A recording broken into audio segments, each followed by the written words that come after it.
الحمد لله رب العالمين والعاقبة للمتقين والصلاة والسلام على سيد المرسلين وعلى آله وصحبه أجمعين أما بعد فأعوذ بالله من الشيطان الرجيم بسم الله الرحمن الرحيم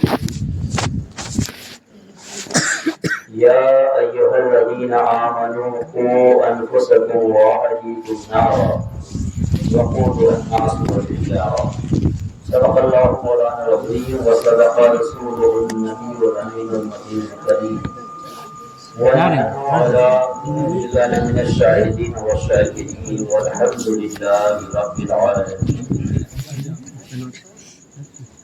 آئیے ہم سب لوگ مل کر کے آقا نامدار مدینے کے تاجدار دونوں عالم کے مالک و مختار نائب پروردگار جناب احمد مصطفیٰ محمد مصطفیٰ صلی اللہ علیہ وسلم کی بارگاہ کستناہ میں دور دور پر درود پاک کا نذرانہ پیش کریں بلند آواز سے بڑی اللہم صلی علی سیدنا و مولانا محمد و علی آل سیدنا و مولانا محمد و آلہ وسلم صلاۃ و سلام علیک یا رسول اللہ صلاۃ و سلام علیک یا حبیب اللہ. خدا نے آج تک اس قوم کی حالت نہیں بدلی، خدا نے آج تک اس قوم کی حالت نہیں بدلی، نہ ہو احساس جس کو خود اپنی حالت بدلنے کا.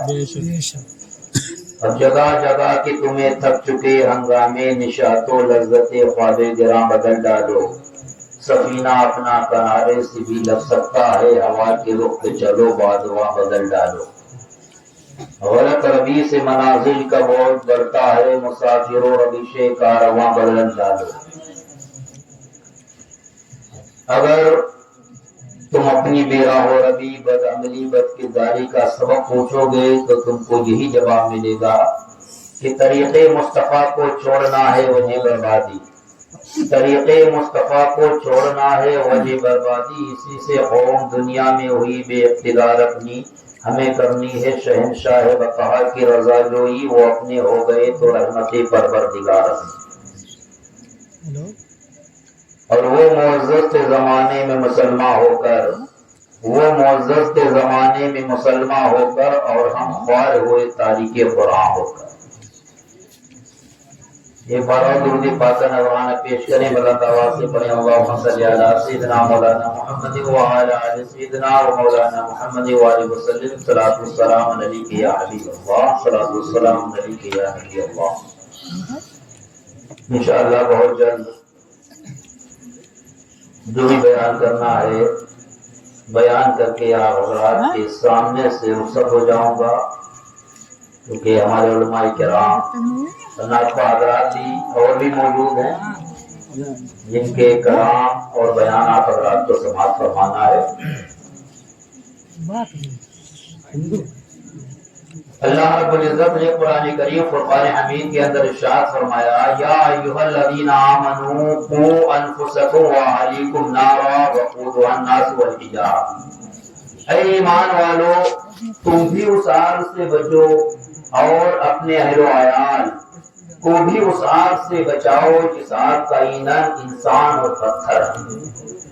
دیکھیے گھر کی جو آگ ہوتی ہے تو اس کو دہکانے کے لیے لکڑیاں لگائی جاتی ہیں، کوئلے لگائے جاتے ہیں جس کی وجہ سے آگ اور دہکتی ہے.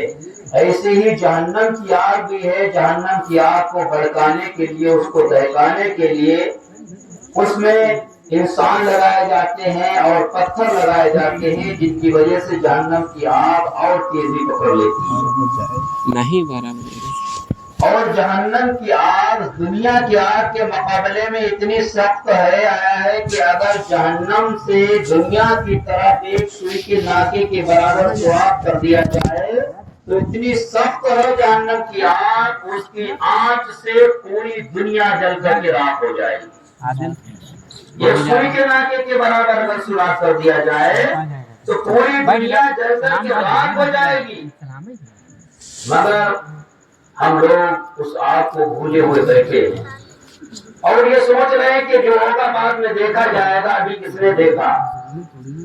آپ کو بتایا جاتا ہے، علماء کرام قرآن و حدیث کی روشنی میں آپ کو بتاتے ہیں، جہنم کی آگ سے ڈراتے ہیں تاکہ اس آگ سے آپ بچ جائیں۔ اللہ تبارک و تعالیٰ نے جہنم کی آگ سے بچنے کے لیے بہت سارے راستے نکال دیے ہیں۔ اللہ تبارک و تعالیٰ نے یہ عذاب رکھا ہے اپنا، تو اس عذاب سے بچنے کے لیے طرح طرح کے اللہ تبارک و تعالیٰ نے راستے نکالے ہیں کہ اگر ان راستوں پہ چلو گے تو اس عذاب سے بچ جاؤ گے۔ کیونکہ میرا رب اتنا مہربان ہے کہ وہ ہر وقت یہی کوشش کرتا رہتا ہے کہ ہمارا بندہ گناہوں سے بچا رہے تاکہ اس کے اوپر عذاب نہ دیا جائے، مگر پھر بھی انسان بھولے ہوئے بیٹھا ہے۔ تو اللہ تبارک و تعالی نے ارشاد فرمایا، یا ایھا الذین آمنوا، اے ایمان والو، قوا انفسکم واہلیکم نارا، تم بھی اس آگ سے بچتے رہو اور اپنے اہل و عیال، اپنے گھر والوں کو بھی اس آگ سے بچاؤ۔ یہ نہیں کہ خود اس آگ سے بچ گئے، آپ نے آگ سے بچنے والے کام کر لیے۔ ایسا نہیں ہوگا کہ اللہ تعالیٰ کے حضور جب آپ جائیں گے تو بس اللہ تعالیٰ کے سامنے کہہ دیں گے کہ میں ایمان والا ہوں، میں مومن ہوں، آپ کو چھوڑ دیا جائے گا؟ نہیں، ایسا ہرگز نہیں، ایسے نہیں چھوڑا جائے گا۔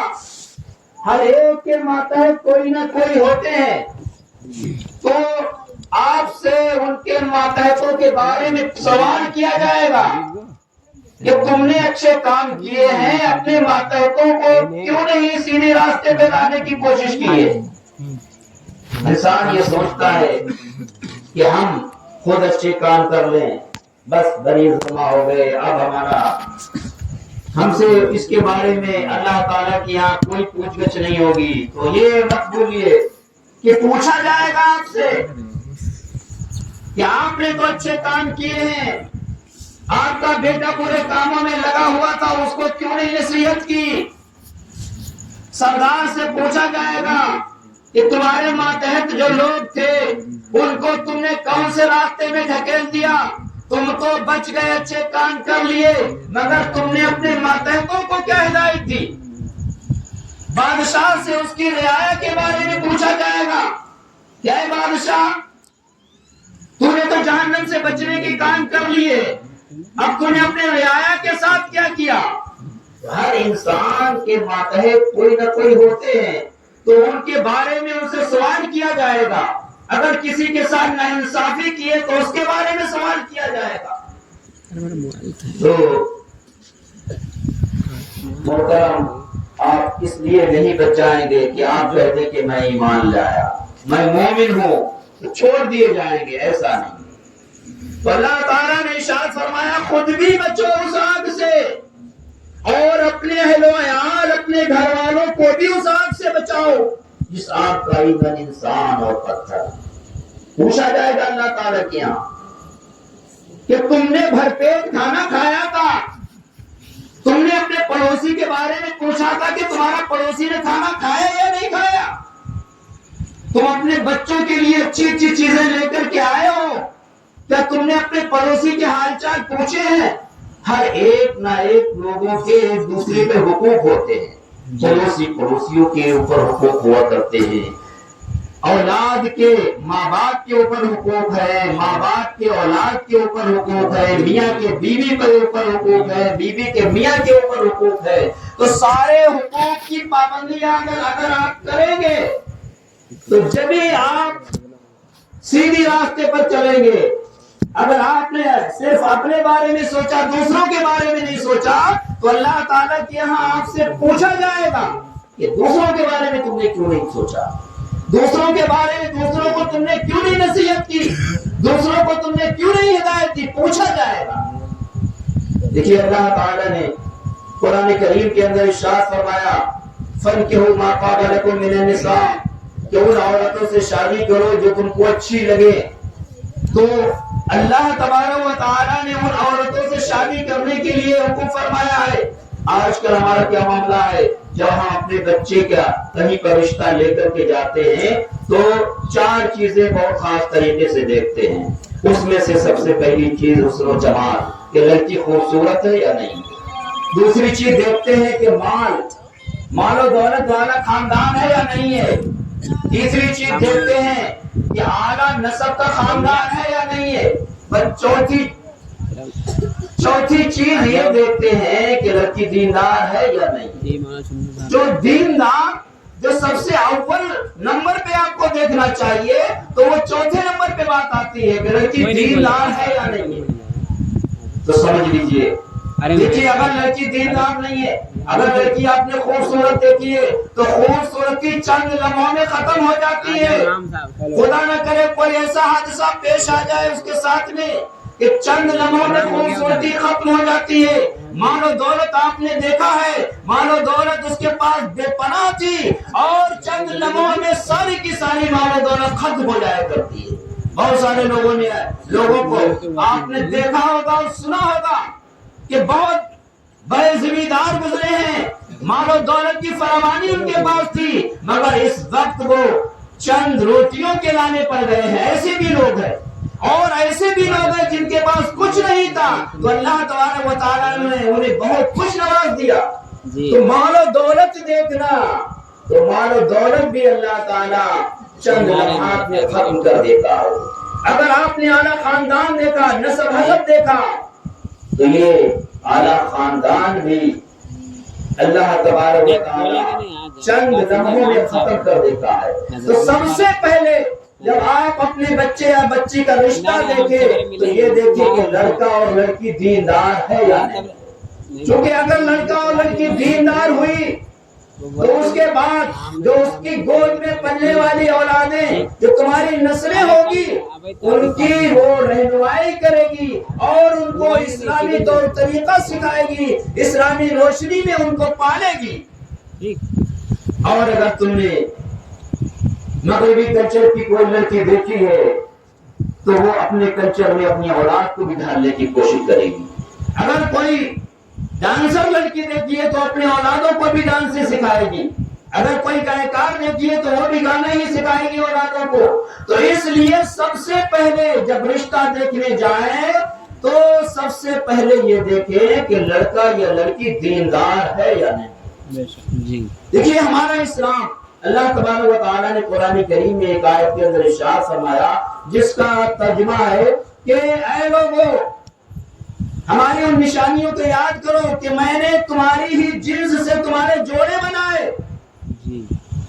یعنی انسان کے لیے جو عورتیں بنائی ہیں وہ انسانوں ہی کی جنس سے بنائی ہیں، تاکہ ان کے ذریعہ سے تم آپس میں میل و محبت رہے، اللہ کی رحمت رہے، اور تمہارے دلوں کو وہ تسکین پہنچائے، سکون پہنچائے۔ تو اللہ تبارک و تعالیٰ نے ایک ہی جنس سے مرد عورت کو بنایا۔ اگر مرد کو انسانوں میں بنا دیتا اور عورتوں کو جنات یا حیوانات میں سے بنا دیتا تو پھر ایک جنس سے نہیں رہتے تو آپس میں الفت اور محبت کیسے ہوتی؟ جب ایک جنس سے بنائے ہیں تاکہ دونوں کی آپس میں الفت و محبت رہے، ایک دوسرے کے لیے سکون کا باعث بنے۔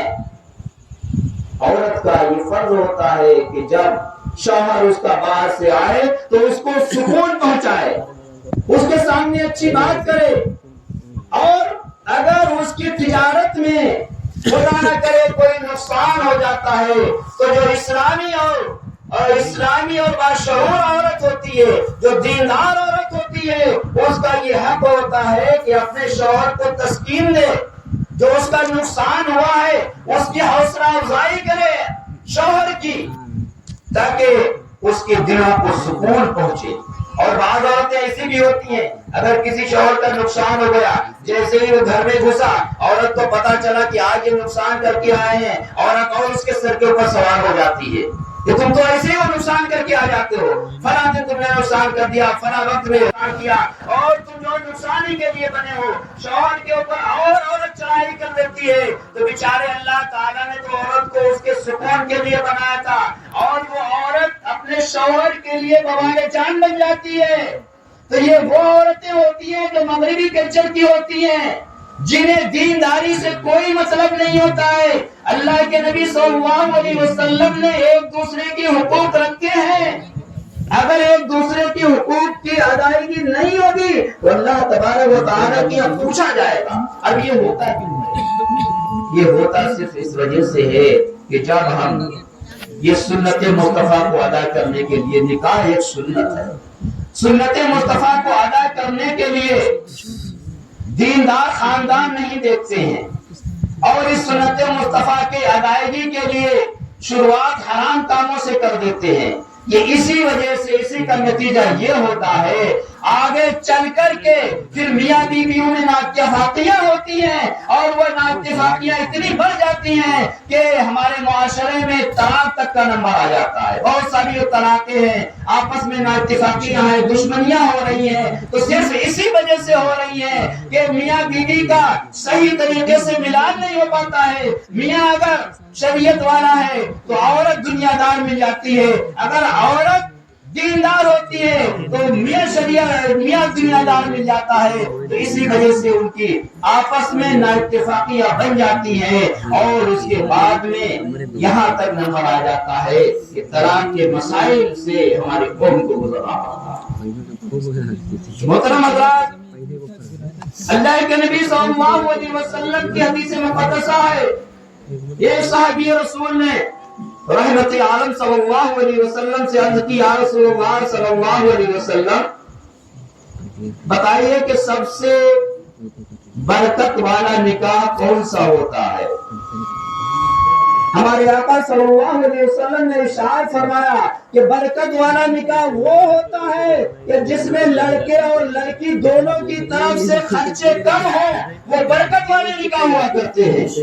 آج دیکھیے ہماری شادیوں کا کیا حال ہے کہ جتنی شادی میں، پوری شادی میں خرچہ نہیں ہوتا ہے، اس سے پہلے ہی جو ہمارے معاشرے میں غلط رسوم پڑ گئے ہیں، اس سے شادی سے زیادہ اور رسموں میں خرچے ہو جاتے ہیں۔ جی منگنی ہوتی ہے، سب سے پہلے دیکھا کہ لڑکی کی ہوتی ہے تو اس میں ہزاروں روپیہ خرچ ہو جاتے ہیں، اس کے بعد جب منگنیاں ہوتی ہیں تو منگنی میں لاکھوں روپیہ خرچ ہو جاتے ہیں۔ یہاں ہمارے دیہات میں تو جب بھی الحمدللہ بہت ابھی غنیمت ہے، شہروں میں دیکھیے اور اس سے زیادہ بڑے بڑے شہروں میں دیکھیے منگنیوں میں کیا کیا ناجائز کام ہوتے ہیں۔ لڑکا جاتا ہے، انگوٹھی لے کر کے لڑکی کو پہناتا ہے، اس کی انگلی پکڑ کر کے لڑکی لڑکے کو پہناتی ہے، شریعت میں یہ سب حرام ہے۔ اور اس کے بعد جب منگنی ہو جاتی ہے، بڑے بڑے شہروں میں دیکھیے منگنی کے بعد لڑکا اور لڑکی کے گھر والے لڑکا اور لڑکی کو تنہائی میں چھوڑ دیتے ہیں کہ تم جاؤ آپس میں باتیں کرو تاکہ تم ایک دوسرے کو سمجھ سکو، ہمیشہ زندگی تمہیں ایک دوسرے کے ساتھ گزارنی ہے۔ یہ حرام کام ہو رہے ہیں، تو ہم جو سنت مصطفیٰ ہمارے گھر میں ادا کیا جا رہا ہے، نکاح کرنا ایک سنت ہے، اور اس کو ہم حرام کاموں سے اس کی ابتدا کر رہے ہیں۔ اس کے بعد منگنی ہو جاتی ہے تو موبائل لے کر دے دیا، لڑکا لڑکے سے باتیں کر رہا ہے، لڑکی لڑکے سے باتیں کر رہی ہے، یہ حرام کام ہے۔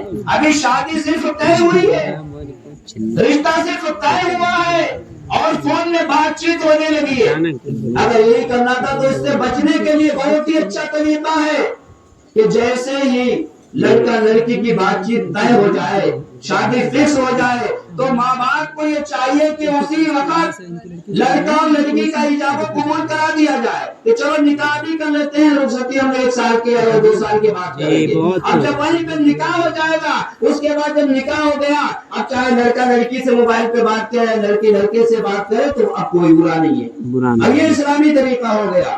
مگر یہ نہیں ہوتا ہے، حرام کام ان سارے کاموں میں رائج ہو گئے۔ اس کے بعد شادیاں ہوتی ہیں، شادیوں میں دیکھیے کیا کیا نوٹنکیاں ہوتی ہیں، کتنے حرام کام ہوتے ہیں۔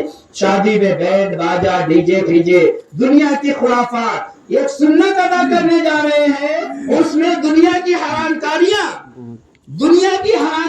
اس سنت میں آپ نے ان حرام کاریوں کا دخول کر دیا۔ اس کے بعد جب شادی جاتی ہے، شادی حال میں جب جا رہی ہے تو دیکھیے بڑے بڑے شہروں میں شہجہاں پور تو بڑا شہر نہیں ہے، یہاں پر بھی اور بڑے بڑے شہروں میں تو بہت زیادہ روحانیت ہے۔ شہر میں جب شادی جاتی ہے میری حال میں داخل ہوتی ہے تو شادی کا استقبال کیا جاتا ہے۔ کیسا استقبال کیا جاتا ہے؟ وہ نوجوان لڑکیاں بال کھول کر کے، چہروں کو کھول کر کے کھڑی ہے، ہاتھوں میں پھول لے کر کے، اور باراتیوں کے اوپر پھول ڈالے جا رہے۔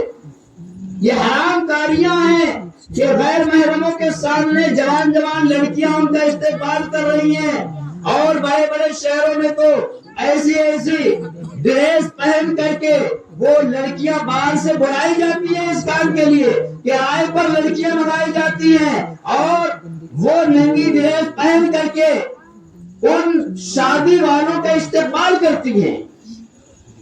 تو یہ حرام کاریاں ہمارے معاشرے میں رائج ہو گئی ہیں، اور یہ کام جب انسان کرتا ہے، مسلمان جب یہ کام کرتا ہے تو اپنے آپ میں فخر سمجھتا ہے کہ ہمارا نام ہو رہا ہے، ہم نے بہت اچھا کام کر دیا۔ اسے یہ شرم نہیں ہو رہی ہے کہ تم حرام کام کر رہے ہو۔ ولیمے دیکھیے آج کل اسٹینڈنگ والا جو ولیمہ شروع ہو گیا ہے، کھڑے کھڑے کھا رہے۔ اب کھڑے کھڑے کھانا یہ جانوروں کی حقیقت ہے کہ جانور کھڑے کھڑے کھا رہے ہیں، آج انسان کھڑے کھڑے کھا رہے ہیں۔ اور پھر اس میں جب کھڑے کھڑے کھانے کا انتظام ہے، اگر کوئی انسان تھوڑا دیندار ہے وہ پہنچ جاتا ہے تو پھر وہ بھی پلیٹ لے لیتا ہے اور کھڑے کھڑے کھانے لگتا ہے۔ اس سے کوئی تم کو بیٹھ جاؤ، تم بھی کھڑے کھڑے کھانے لگے، تو کہتا ہے کہ سارے لوگ کھڑے کھڑے کھا رہے ہیں، ہم بیٹھ کے کھاتے تو ہمیں شرم آ رہی۔ اب دیکھیے شرمانا کس کو چاہیے؟ جو حرام کام کر رہے ہیں انہیں شرمانا چاہیے، یا تم نے حرام کو چھوڑ کر کے تم اچھا کام کر رہے تمہیں شرمانا چاہیے؟ تو شرم اس کو آ رہی ہے کہ جو اسلامی طریقہ اپنانا چاہتا ہے اسے شرم آ رہی ہے، اور جو جانوروں کا اور مغربی تہذیب کا طریقہ اپنا رہے ہیں وہ بہت فخر کے ساتھ کھڑے کھڑے کھا رہے ہیں۔ تو محترم حضرات، یہ بہت ساری برائیاں جو ہمارے معاشرے میں جنم لے چکی ہیں، تو یہ سوچتے ہوئے ان کے بارے میں آپ سے سوال نہیں کیا جائے گا، اللہ تعالیٰ کی اب پوچھا نہیں جائے گا، ان ساری چیزوں کے بارے میں پوچھا جائے گا کہ تمہاری اولادوں نے کیا کیا ہے۔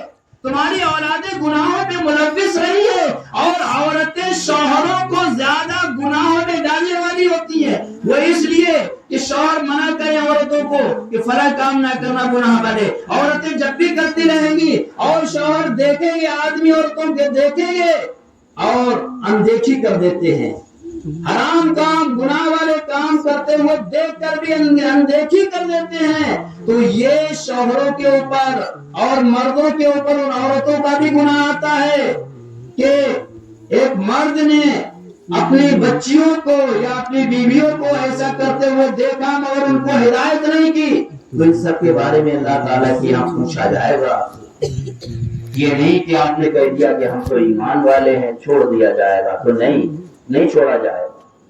پہلے کے جو ہمارے بزرگان دین تھے، صحابہ کرام تھے، لوگوں کے اندر ان کی تعظیم اسی وجہ سے تھی کہ وہ شریعت پہ عمل کیا۔ جی بے شک۔ آج جو ہماری ذلت و رسوائی ہو رہی ہے وہ اسی وجہ سے ہو رہی ہے کہ ہم شریعت کو چھوڑے ہوئے ہیں اور دنیا داری میں لگے ہوئے ہیں۔ پہلے نکاح بہت ہی آسان ہوا کرتے تھے اور لوگ دیندار دیکھا کرتے تھے۔ حضرت امیر المومنین فاروق اعظم رحمۃ اللہ علیہ کا واقعہ آپ نے سنا ہوگا۔ حضرت فاروق اعظم رحمۃ اللہ علیہ کا جب دور خلافت تھا تو آپ کا یہ معمول تھا، آپ راتوں میں گشت کیا کرتے تھے، بستی میں گھوما کرتے تھے کہ ہماری رعایا میں کوئی پریشان حال تو نہیں ہے۔ ایک رات حضرت فاروق اعظم رحمۃ اللہ علیہ اپنے خادموں کو ساتھ میں لے کر کے بستی میں گھوم رہے ہیں، اور بستی میں گھومتے گھومتے ایک دروازے کے پاس گئے تو کیا دیکھا، اندر سے آواز آ رہی ہے، اندر سے آواز آ رہی ہے۔ ایک عورت دودھ میں پانی ملا رہی تھی، اس کی بیٹی کہتی ہے کہ امی دودھ میں پانی مت ملاؤ، امیر المومنین فاروق اعظم کا یہ حکم ہے کہ کوئی بھی دودھ میں پانی نہ ملائے۔ ادھر باہر سے فاروق اعظم رحمۃ اللہ علیہ یہ باتیں سن رہے تھے، آپ نے یہ باتیں سنی، عورت کہتی ہے کہ امیر المومنین ابھی دیکھ تھوڑی رہے، وہ اس کی بیٹی کہتی ہے کہ امی جان امیر المومنین نہیں دیکھ رہے ہیں مگر خدا تو دیکھ رہا ہے۔ حضرت فاروق اعظم رحمۃ اللہ علیہ نے اپنے خادم سے کہا کہ اس دروازے کے اوپر اس گھر کے اوپر نشان لگا دو اور معلومات کرو کہ اس گھر میں کون کون رہتا ہے، یہ کون لوگ ہیں۔ صبح کو خادم جاتا ہے اس گھر کے بارے میں معلومات کرتا ہے تو پتہ چلتا ہے کہ اس گھر میں ایک بوڑھی ماں ہے اور ایک اس کی جوان بیٹی ہے، یہ دونوں اس گھر میں رہتی ہیں۔ فاروق اعظم رحمۃ اللہ علیہ گھر پہ آتے ہیں، اپنے بیٹوں کو بلاتے ہیں اور بیٹوں سے کہتے ہیں کہ فلاں فلاں گھر میں فلاں فلاں ایک لڑکی ہے، دیندار ہے، کیا تم میں سے کوئی اس سے شادی کرنا چاہتا ہے؟ دیکھو امیر المومنین ہے، جہاں جس کے پاس رشتہ بھیج دیتے اپنے بچے کے، سارے لوگ رشتے کے لیے تیار ہو جاتے، اتنے بڑے سے بڑے انسان کے پاس بھیجتے رشتے، وہ امیر المومنین کے بیٹے سے رشتے کے لیے تیار ہو جاتے۔ مگر فاروق اعظم رحمۃ اللہ علیہ وہ غریب گھرانہ، اس میں اس لڑکی کی تہذیب دیکھی، اس کی دینداری دیکھی کہ فاروق اعظم کے عدم موجودگی میں بھی آپ کے حکم کے اوپر وہ عمل کر رہی ہے، تو فاروق اعظم سمجھ گئے یہ لڑکی دیندار ہے، کوئی عام لڑکی نہیں ہے۔ اگرچہ وہ غریب تھی مگر دیندار تھی۔ اپنے بیٹوں سے فرماتے ہیں کیا تم میں سے کوئی اس سے شادی کرے گا؟ چھوٹا بیٹا کہتا ہے کہ ہاں ابا جان، ہم اس سے شادی کرنے کے لیے تیار ہیں۔ امیر المومنین رضی اللہ تعالیٰ عنہ اپنے خادم کو بھیجتے ہیں اور اس گھر میں اس بوڑھی ماں کے پاس جاتے ہیں اور اس کے یہاں اپنے بیٹے کے لیے نکاح کا رشتہ بھیج دیتے، شادی کا رشتہ بھیجتے ہیں۔ وہ عورت خوشی خوشی قبول کر لیتی ہے، امیر المومنین اپنے بیٹے کی شادی اس سے کر دیتے ہیں۔ تو پہلے کے زمانے میں نکاح بہت آسان تھا، دینداری دیکھی اور پیغام بھیج دیا، نکاح ہو گیا۔ آج کے زمانے میں کتنا مشکل نکاح ہو گیا ہے۔ بیچارے جو غریب طبقے کے لوگ ہیں ان کی بیٹیاں ایسی بیٹھی رہ جاتی ہیں، یہ اسی وجہ سے کہ ہم نے اپنی شادیوں کو اتنا مشکل بنا لیا ہے، جو نہیں ہونا چاہیے تھا، لاکھوں روپیہ اس میں خرچ کر دیتے ہیں، اب غریبوں کی بیٹیاں بیٹھی رہ جاتی ہیں۔ یا جو میڈیم قسم کے لوگ ہیں ان کی بیٹیاں بیٹھی رہ جاتی ہیں، رشتہ دیکھتے دیکھتے اتنا پیسہ خرچ ہو جاتا ہے کہ جتنی شادی آگے شادی اتنے میں نکل جائے۔ تو یہ جو شادیاں مشکل بنائی ہیں تو ہم نے خود اس کے ذمہ دار ہیں، دوسرے لوگ نہیں ہیں۔ ہم ایک دوسرے کو کہتے ہیں اگر انسان اپنے اپنے آپ کو دیکھ لے تو یہ ساری برائیاں دور ہو جائیں گی، مگر افسوس یہ ہے کہ ہم اپنے آپ کو نہیں دیکھ رہے ہیں، دوسرے کے اوپر انگلیاں اٹھائے ہوئے ہیں، دوسرے کے گھر والوں کو دیکھ رہے ہیں، دوسرے کے بچوں کو دیکھ رہے ہیں، دوسرے کی لڑکیوں کو دیکھ رہے ہیں، دوسرے یہاں کی عورتوں کو دیکھ رہے ہیں کہ وہ کیسے گھوم رہی ہیں۔ ہم اپنے گھر کی عورتیں اپنے گھر کے بچوں کو نہیں دیکھ رہے ہیں کہ ہمارے گھر کے بچے کیسے گھوم رہے ہیں۔ تو ہر انسان اگر اپنے اپنے گریبان میں جھانک کر کے دیکھ لے، اپنے اپنے گھروں میں نظر دوڑا لے کہ میرے بچے کیا کر رہے ہیں، میرے بچے کہاں جا رہے ہیں، میرے بچے کونے میں گھس کر کے کس سے بات کر رہے ہیں، تو انشاءاللہ یہ معاشرہ سدھر جائے گا۔ اپنی اپنی اگر اصلاح کر لے، مگر ہم دوسروں کی اصلاح